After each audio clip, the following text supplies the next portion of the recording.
इस वीडियो में हम लोग जानेंगे कि ज्ञान योग, कर्म योग और भक्ति योग में क्या अंतर है। तो उससे पहले हम लोग जानते हैं कि योग क्या है। देखिए, योग का मतलब होता है यानी कि एडिशन, मतलब जोड़ना। तो देखिए, ये जो कर्म योग, ज्ञान योग, भक्ति योग है ना, ये एक मार्ग है, ये एक रास्ता है। किसके लिए? ये रास्ता है उस स्वरूप यानी सत्य स्वरूप तक पहुँचने का। सत्य स्वरूप तक पहुँचने का ये रास्ता है, ये मार्ग है। यानी कि उस आत्मा तक, उस ब्रह्म तक, उस शरीरी तक, उस देही तक पहुँचने का जो रास्ता है, ये 3 प्रकार का रास्ता है। कर्म योग, ज्ञान योग और भक्ति योग। ये 3 प्रकार का रास्ता श्रीमद् भागवत गीता में बताया गया है उस सत्य स्वरूप तक पहुँचने का, उसमें यानी कि लीन होने का, उस सत्य स्वरूप में लीन होने का, है ना, उसको जानने का और उस तक पहुँचने का। ये 3 मार्ग है, 3 रास्ता है। तो बहुत सारे लोगों को ये भ्रम रहता है कि ज्ञान योगी जो है या भक्ति योगी जो है वो कर्म नहीं करते, कर्म सिर्फ कर्म योग वाले ही करते हैं, कर्म योगी ही कर्म करते हैं, ऐसा नहीं है। देखिए, कर्म सबको करना पड़ता है, चाहे वो ज्ञान योगी का यानी ज्ञान योग का राही हो या भक्ति योग का राही हो या फिर वो कर्म योगी हो, कोई भी हो, यानी कर्म योगी हो, भक्ति योगी हो या ज्ञान योगी हो, कोई भी हो, सबको कर्म करना पड़ता है। कर्म किए बगैर वो एक क्षण भी नहीं रह सकते। जैसे श्रीमद् भागवत गीता में कहा है कि कोई भी मनुष्य एक क्षण भी कर्म किए बगैर नहीं रह सकता। तो कर्म किए बगैर तो कोई नहीं रह सकता। ये क्या है? ये जो 3 प्रकार का योग बताया है, योग मतलब इन 3 प्रकार का ये रास्ता है। इस रास्ते पे चल करके हम सत्य तक पहुंच सकते हैं। कोई भी रास्ता अपनाएंगे उसमें हमको कर्म तो करना ही पड़ेगा, चाहे हम किसी भी रास्ता के राही क्यों ना हो, हमको कर्म जो है करना पड़ेगा। हाँ, तो फिर ये योग जो 3 प्रकार का है, इसमें क्या अंतर है ये जानते हैं। देखिए, जो कर्म योगी होता है वो अपने कर्तव्य कर्म को भली भांति समझते हैं। यानी कि कर्तव्य कर्म क्या है, यानी उसको वो पहले समझते हैं, और वो कर्तव्य कर्म क्या है उसको भी समझते हैं। कर्तव्य कर्म क्या है और कर्म क्या है उसको पहले वो भली भांति समझता है। समझने के बाद कर्तव्य कर्म का पालन करता है और वो कर्तव्य कर्म का त्याग कर देता है। जितने भी उसके जीवन में वो कर्तव्य कर्म आते हैं, उसके जीवन में उसके सामने जितने भी वो कर्तव्य कर्म आता है उसका वो त्याग कर देता है, और उसके लिए जो कर्तव्य कर्म होता है वो उसको करता है ना, कर्तव्य कर्म को करता है। कर्तव्य कर्म का मतलब होता है आवश्यक कर्म। जो आपके लिए आवश्यक कर्म हो वही कर्तव्य कर्म कहलाता है। तो वो कर्तव्य कर्म को करता है, और कर्तव्य कर्म को करते हुए वो सत्य स्वरूप तक पहुंच जाता है। सारे वो कर्तव्य कर्म को वो त्याग देता है। जब वो कर्तव्य कर्म करेगा, आवश्यक कर्म करेगा, तो उसमें कोई पाप नहीं होगा। पाप तो अकर्तव्य कर्म में होता है। कहने का मतलब कि जब वो कर्तव्य कर्म करेगा, आवश्यक कर्म करेगा, तो उसमें क्या है कि उसका कोई स्वार्थ नहीं रहेगा। कर्तव्य कर्म जो होता है, आवश्यक कर्म जो होता है, वो कर्म ऐसा कर्म होता है जो कि यानी कि जरूरत है, जिस चीज को इस समाज की जरूरत है, दूसरों की जरूरत है, वो कर्म कर्तव्य कर्म कहलाता है। यानी अपने स्वार्थ के लिए किया गया कर्म कर्तव्य कर्म नहीं कहलाता है। कर्तव्य कर्म तो वो होता है जिसमें अपना यानी कि कुछ हो या ना हो, लेकिन जो दूसरों के लिए जरूरी है वो कर्तव्य कर्म होता है। है ना। जैसे अर्जुन जब युद्ध भूमि पर थे तो भगवान श्री कृष्ण ने उसको क्या बताया कि आपको युद्ध करना पड़ेगा। क्यों? क्योंकि ये आपका कर्तव्य कर्म है। क्यों?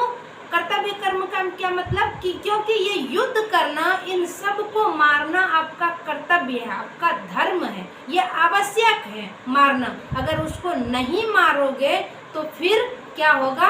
कुछ गलत हो जाएगा। उसको नहीं मारोगे तो यानी गलत लोगों का यानी कि सत्ता कायम हो जाएगा, गलत लोग यानी कि आगे तुमसे आगे बढ़ जाएगा और सत्य पे अत्याचार होने लगेगा। इसलिए तुमको उसको मारना पड़ेगा, ये तुम्हारा कर्तव्य कर्म है, ये जरूरी है, ये आवश्यक है। तो आवश्यक कर्म जो होता है ना, वही कर्तव्य कर्म होता है। तो ये कर्म योगी जो है तो वो हमेशा आवश्यक कर्म को करता है, हमेशा वो आवश्यक अपना कर्तव्य कर्म को देखेगा, सही कर्म को देखेगा और वो उसको करेगा। और वो कर्तव्य कर्म जो गलत कर्म है वो उसको नहीं करेगा। तो कर्तव्य कर्म जो होता है वो कर्तव्य कर्म गलत हो ही नहीं सकता। कर्तव्य कर्म में स्वार्थ नहीं होता। क्यों? क्योंकि कर्तव्य कर्म दूसरों के सेवा भाव से किया जाता है, दूसरों के लिए किया जाता है।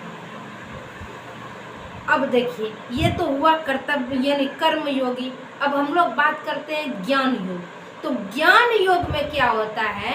ज्ञान योग में भी कर्म करना पड़ता है, लेकिन ज्ञान योग में पहले सत्य और असत्य जो है यानी सत्य स्वरूप जो है और असत्य जो है, इन दोनों को ज्ञान के द्वारा समझा जाता है कि क्या सत्य है और क्या असत्य है, क्या सही है और क्या गलत है।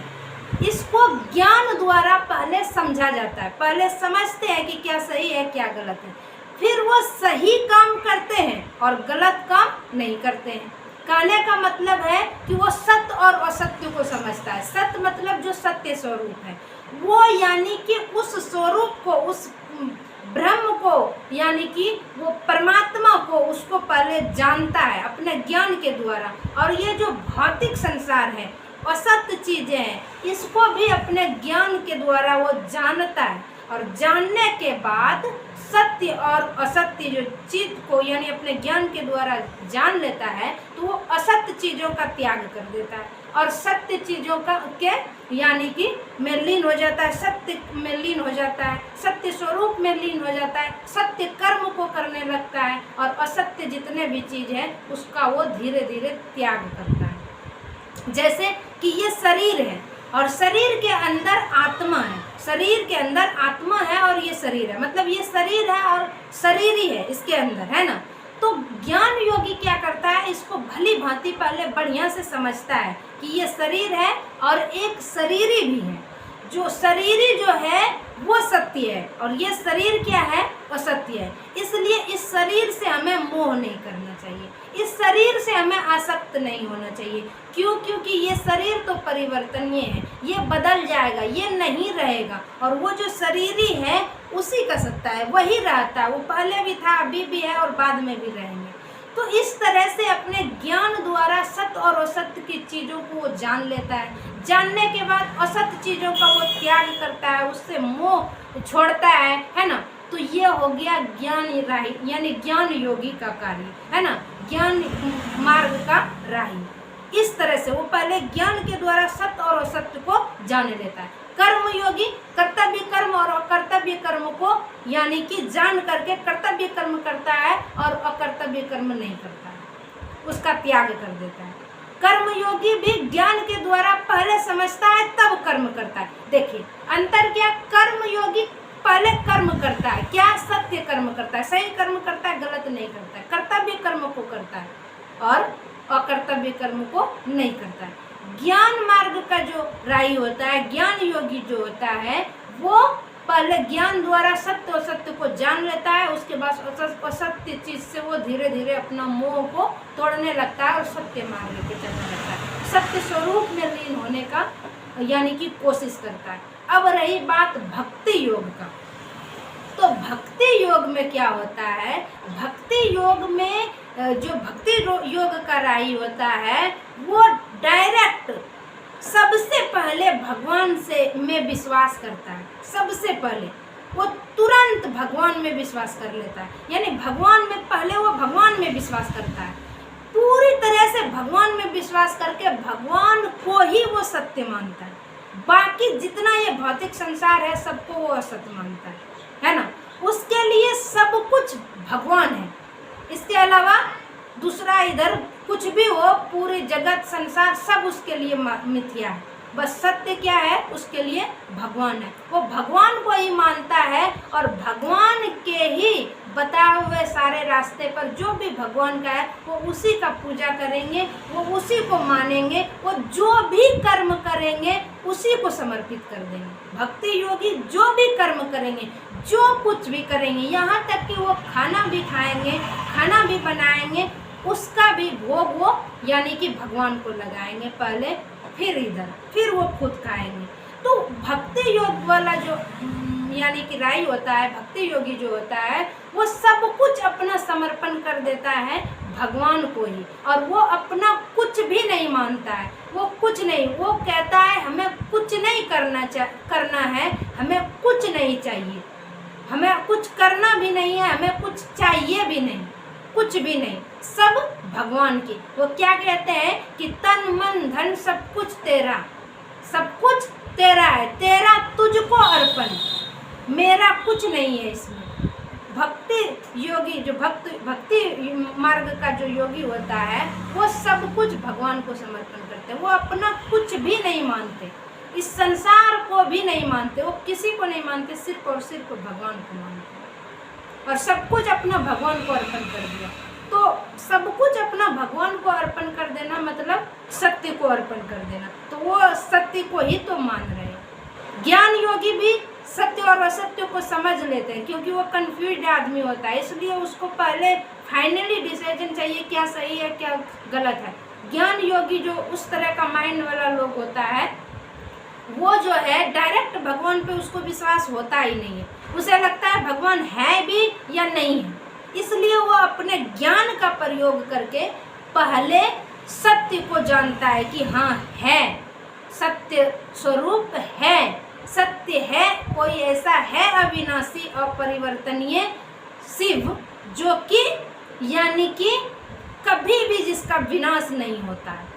उनको ऐसा लग जाता है तब वो उसको मानता है, और उसको लगता है कि ये जगत मिथ्या है, जगत परिवर्तनशील है, ये जगत सीमित है, ये जगत हर समय विनाश इसका हो रहा है, विनाश के ओर जा रहा है ना। तो तब जा कर के वो क्या करता है कि वो सत्य के ओर बढ़ता है और वो सत्य चीज को धीरे धीरे छोड़ता है। और कर्म योगी कर्म करता है, कर्तव्य कर्म करता है, और अकर्तव्य कर्म को कभी भी नहीं करता है, और सही कर्म को करता है। वो कर्म से ही स्टार्ट कर देता है ना। वो ज्ञान उसको बाद में ज्ञान और उसको बाद में भक्ति भी हो जाता है, यानी कि कर्म सही कर्म करते करते उसको सही गलत का फर्क पता चल जाता है, ज्ञान भी हो जाता है सत्य स्वरूप का, और उसमें प्रेम भी आ जाता है भगवान के प्रति। उस सत्य स्वरूप में विलीन होने के लिए भक्ति भी आ जाती है अपने आप। उसी प्रकार से ज्ञान मार्ग को भी यानी कर्म करता है सही, है ना, और फिर भक्ति हो जाता है। भक्ति मार्ग वाले को वो तो पहले ही विश्वास कर चुके हैं कि सत्य है, उसके बाद वो भी सही काम करते हैं, गलत नहीं करते। भगवान को अगर भोग लगाना है तो वो भगवान का भोग गलत चीज़ों का तो नहीं लगाएंगे ना, सही चीज़ों का लगाएंगे। इसलिए वो भगवान को मानते हैं, तो भगवान के लिए वो सब कुछ सही ही करते हैं, गलत कुछ भी नहीं करते हैं। तो ये मार्ग है, ये जो है, ये योग जो है, ये उस परम सत्य तक, उस परम पिता परमेश्वर तक पहुँचने का ये 3 मार्ग है मनुष्य के पास। इन तीनों मार्ग में से किसी भी मार्ग को अपनाकर उस सत्य तक पहुँच सकता है, उस ब्रह्म तक पहुँच सकता है, इन तीनों मार्ग में किसी को भी अपना करके। तो श्रीमद् भागवत गीता में भी तो यही है ना। श्रीमद् भागवत गीता में क्या है, शुरू में जब अर्जुन कंफ्यूज थे तो भगवान ने उनको उपदेश दिया, और उपदेश में सबसे पहले जो दूसरा अध्याय है, पूरे दूसरा अध्याय में भगवान श्री कृष्ण क्या बोल रहे हैं, पूरे दूसरा अध्याय में सत्य और असत्य के बारे में ही तो शरीर और शरीर के रूप में समझा रहे हैं। पूरे दूसरा अध्याय में वो सत्य और असत्य को ही समझाया है ना, और फिर जा करके आगे ये इन 3 मार्ग को बताया है। कि इन 3 मार्ग के द्वारा आप जो है सत्य तक पहुंच सकते हैं। इन तीनों मार्ग में से किसी को अपना लो अर्जुन और वहां तक तुम पहुंच सकते हो। तो 3 मार्ग को बताया है। तो उन्हीं 3 मार्ग को हम लोगों को भली भांति समझना है, जानना है और उस तरीका यानी उस मार्ग पे चल करके सत्य तक पहुंचना है। और सत्य क्या है उसको पहले भली भांति जानना पड़ेगा। सबसे पहले सत्य और असत्य को पूरी तरह से भली भांति समझना पड़ेगा, तभी आप उसके मार्ग पर चल करके सत्य तक पहुंच पाएंगे। तो मैं आशा करती हूँ कि आप लोगों को इस वीडियो में यानी कि ये जो ज्ञान योग, भक्ति योग और कर्म योग है, इन तीनों योग के बारे में थोड़ा बहुत समझ में आया होगा। तो फिर मिलते हैं किसी अगली वीडियो में।